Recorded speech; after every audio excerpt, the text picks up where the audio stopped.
Hello everyone, as the subtitle says, Nubkeks here and welcome back to Nub Raids. Today we are actually watching together the next episode, episode 7 of What is Next in Raid. I'm very excited to see this. It's about a 9-minute video, I'm blocking that, but about 9 minutes long, so I'm super hyped to see what is, well, going to be coming next. We'll watch it together. I'll link the video in the description as well if you want to watch it without me, which is very sad, but understandable. Without any further ado, let's click play and let's go. Hello everyone, welcome to another episode of What's Next in Raid. While we may not have anything quite as big as Live Arena this time around, we've still got some pretty sweet features to show off. Let's get this show on the road. Hydra clash. Firstly, as promised, the opportunity to ascend your accessories just like artifacts is coming soon. Okay, let me turn the subtitles off for a second. Okay, so that's the same sort of cost as it is for oil, right? Okay, I think so. That looks to be just about the same. Mechanics of Ascension will be the same, except you'll need a different resource called Extract instead of oil. In a nutshell, accessories of any rarity that are at least rank 4 and level 12 can be ascending using extracts. That unlocks a single bonus stat that increases with each new ascension level, complementing your bling with a lovely little stat boost for the champion wearing that accessory. Interesting. I mean, one thing to see, this goes up to 80 flat defense.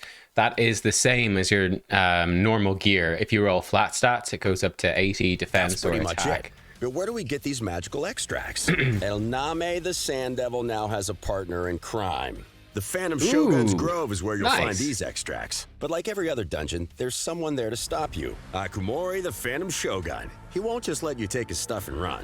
Coming straight out of Shadowkin and Sylvan horror stories, this badass undead daimyo has a few choice words for would-be thieves. He looks cool. He comes fully armed with a new debuff and some unique mechanics that will force you to improvise and adapt on the fly. Man, that's a creepy tree in the background. There's like people in that tree. We'll release a separate feature guide video that will explain the strategy for this fight in greater detail, but here are a few appetizers. Okay. First up, Akumori has a shiny new toy, a new debuff called Enfeeble. Any champions under this debuff can only deal weak hits. Ouch. Oh. And the more weak hits Akumori receives, the higher his special shade counter goes.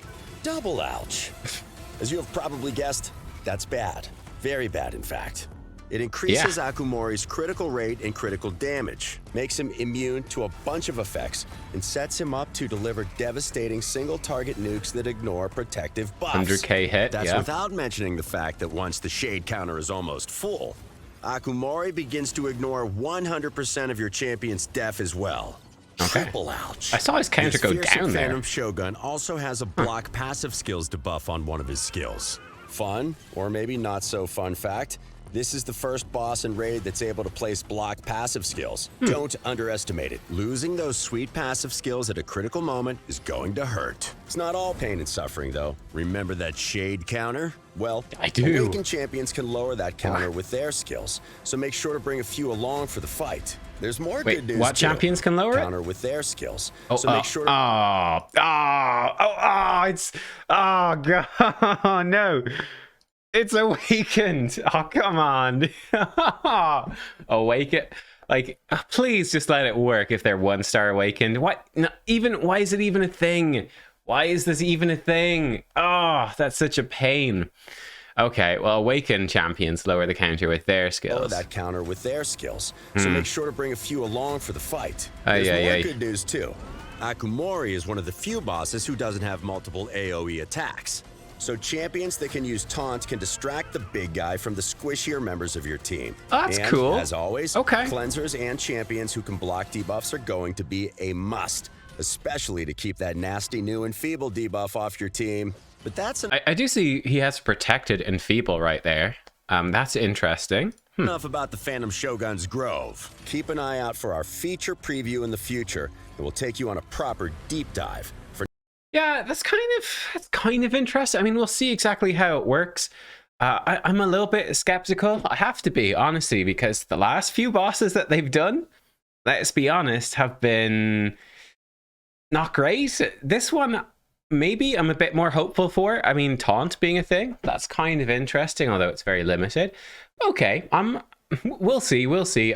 I do think that both Iron Twins and Sand Devil are both super niche in their mechanics in a way that's just not really fun, and often leads to just sort of trying to cheese the bosses with either Unkillable or with Godseeker Iniri for Sand Devil. So hopefully, I see this one as an 18-minute fight and they've not done anything. So we'll see. I do think that the boss being more single target focused, I think that is intriguing. So we'll see. We'll see. I mean, there are some really good bosses in the game. There's some pretty bad bosses. I am genuinely worried that this is going to be bad. The Awakened thing is a bit of a thing to put me off. And also, you know, farming this and ascending your gear definitely seems to be more of a late game targeted thing. And for late game, they really seem to have a pretty big focus, unfortunately, on making stuff just ridiculously champion specific and ridiculously difficult at the moment, like Fire Knight hard, Sand Devil, Iron Twins. So for now, we'll see. Let's move on and see what else Raid has in store. We'll see. It has been quite a while since we released the Sylvan Watchers, and we've added to their faction over time. By now, you've collected and leveled up some of these enigmatic forest warriors. So it's only fitting they finally joined faction wars with a crypt of their own. Don't expect any surprises. Prediction. We might see guaranteed for Green Warden Ruark. Let me see, am I doing stuff? I wouldn't be surprised. We've been saying that we're due a guaranteed for a good while. Ruark, I could totally see them doing a guaranteed like Ancient for Ruark, or guaranteed, maybe a Summon Rush style guaranteed for Ruark. The reason I'm saying that is Sylvan Watcher Crypt is coming, so do a guaranteed Sylvan Watcher alongside that. And Ruark, he has Taunt. I think he was the champion that actually showed in that video. There's not many champions with Taunt, so that might be a thing. I'd actually much prefer Duodan. I think also comes in with Taunt, only for one turn, mind you. But he's a nice champion, so he'd be probably preferable. But like a nice cheap guaranteed would be fun. But yeah, we'll see. What would you think about that? Ruark, he's pretty underwhelming, I would say, but just he could be relevant for the new dungeon and the crypt if they ever were to do like a sort of a otherwise filler guaranteed. This would be it. Or unique changes. We're going the same route as we did with the dwarves and Shadowkin. So all previous rewards except for Lydia the Death Siren remain the same. And when the Sylvan Watchers Crypt is added to the game, you get more milestones to conquer in faction wars. Lydia will remain the ultimate reward though. If you already reached but forgot to claim her, don't worry. She'll be sent straight to your inbox when these changes go live. If you are still some stars short when the update hits, you'll need to complete the new crypt to earn her. So get moving. Speaking of collecting champions, it's kind of a bummer. I don't know. Can they do anything different? I kind of wish they just added rewards past that. But yeah, I don't know. It kind of sucks, right? Kind of sucks, especially because Lydia is going to get the longer the game goes on and the more good champions that they add, I guess the less exciting Lydia becomes in a sense. I think she's still good enough that it's okay. But man, it kind of sucks. It feels really bad if you're someone that was super close to getting Lydia and now suddenly you're pushed a good bit behind. I think you should still be able to get on top of it and beat it reasonably well. I think the Sylvan Watcher faction looks reasonably okay for beating the crypt, but we'll see. The roster of champions in Raid has certainly grown in size. We have prepared an awesome quality of life update to the champions filter. Behold. Available both in your collection and on the Battle Select screen. This filter will allow you to browse through your champions using more filters than before. We've made it super easy for you to get to the champions you want to use for each game mode. For starters, you can just type the champion's name in this field. Yeah, that easy. Hey, you don't even need the full name. Just a few letters will do. Then you have the most basic options to select champions who match so a certain good. rarity, Finally. affinity, rank, and type. So if you want to see all your legendary magic attack champions of rank 5 and above, you can do that. Want to see those same champions that belong to one or several specific factions? That's so much better No for the faction. We've got that covered as well. You can make so it even more handy. specific by searching for champions with a specific type of aura skill. And we're not just talking select champions with an increase attack aura. Oh no. You'll be able to specify whether it's an attack increase in arena, dungeons, and so on. And whether it applies to all allies or just a specific affinity. Neat, right? What? Not enough for you? I guess. I don't know if it needs that much detail, but apply specific buffs or debuffs. You can pick multiple options from the selection, that's good too. and the filter will bring up all champions you have who can dish those effects out. And just in case that's still not enough for you, we have the same options for instant effects too, such as healing, turn meter manipulation, manipulating buff or debuff duration, etc. Finally, We've not forgotten champion tags. You can add those to your filter parameters as well. All in all, we tried to make the champions filter as comprehensive as possible, and it will ensure that team building is easier than ever before. Actually, they seem like they've done a really good job there. Already have hundreds of champions in your collection. That's super good. Let's move on to one of the updates coming a bit further down the line. We have a new activity in store for clans, the Hydra Clash. It kind of works like a mini tournament between clans that starts every week and provides players with an extra source of goodies. Every week? Who doesn't love more goodies, right?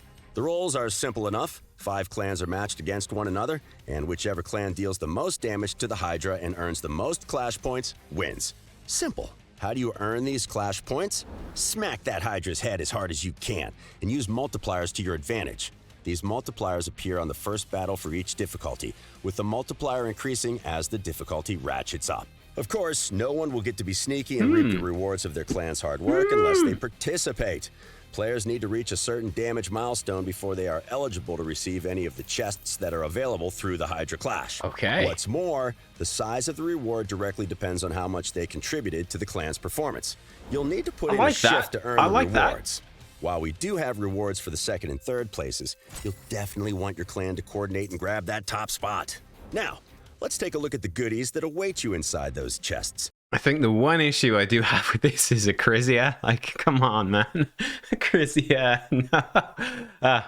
Let's see, what is in the chest? Stoneskin accessories. Protection accessories will be unique to the Hydra Clash, and as the name suggests, they are going to complement the good old protection set, bringing the overall number of items and bonuses to a whopping 9. But first things first, we're going to adjust the balance for this set a little. Stoneskin rebalance. Increasing the chances of buff protection when you have 4 and 6 pieces equipped to 25% and 50% respectively. On top of that, you can get 20 more points of resistance, really good. 8% more speed, and increase your chances of protecting buffs the wearer casts to 75% with the full set.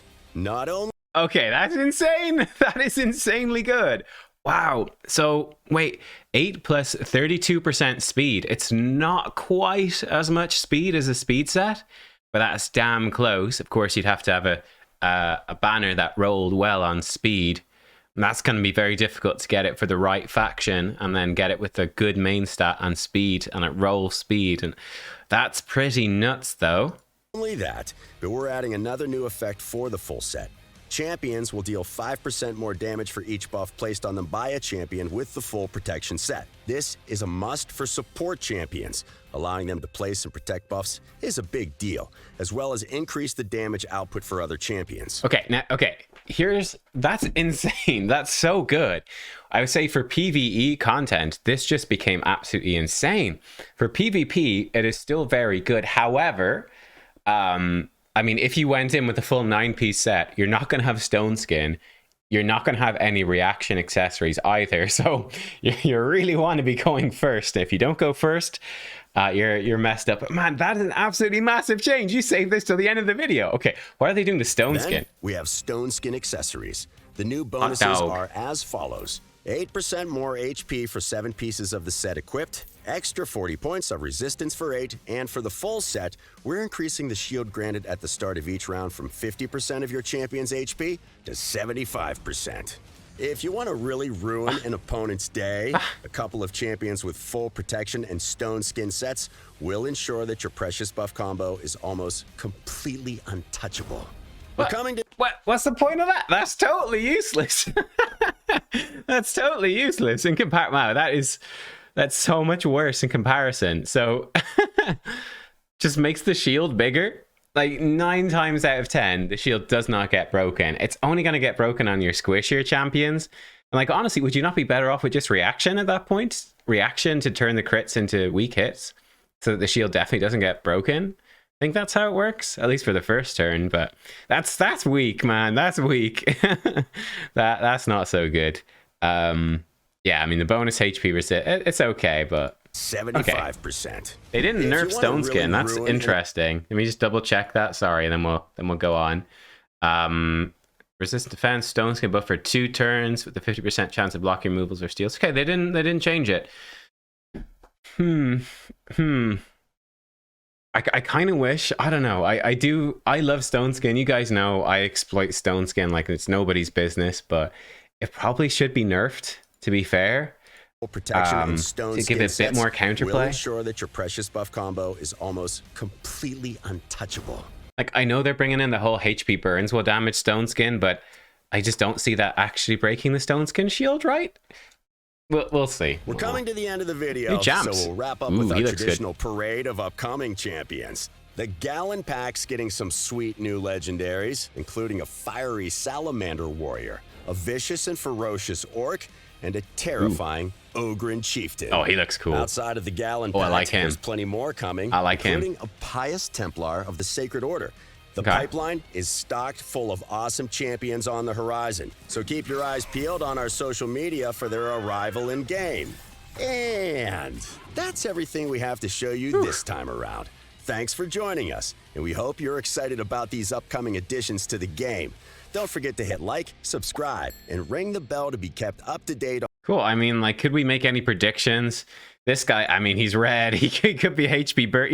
He's a salamander. This looks like a HP burn champion, probably fairly offensive. This could be a great one. HP burn champs are always brilliant for fusions because it's such a huge thing for progressing through the game.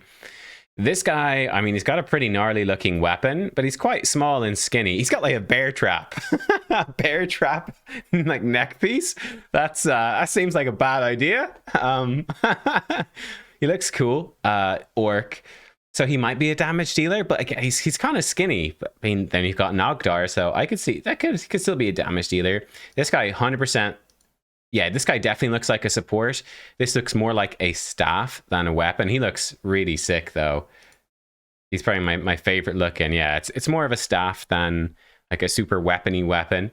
I mean, saying, look at the state of it. He could be damaged, but looks more support.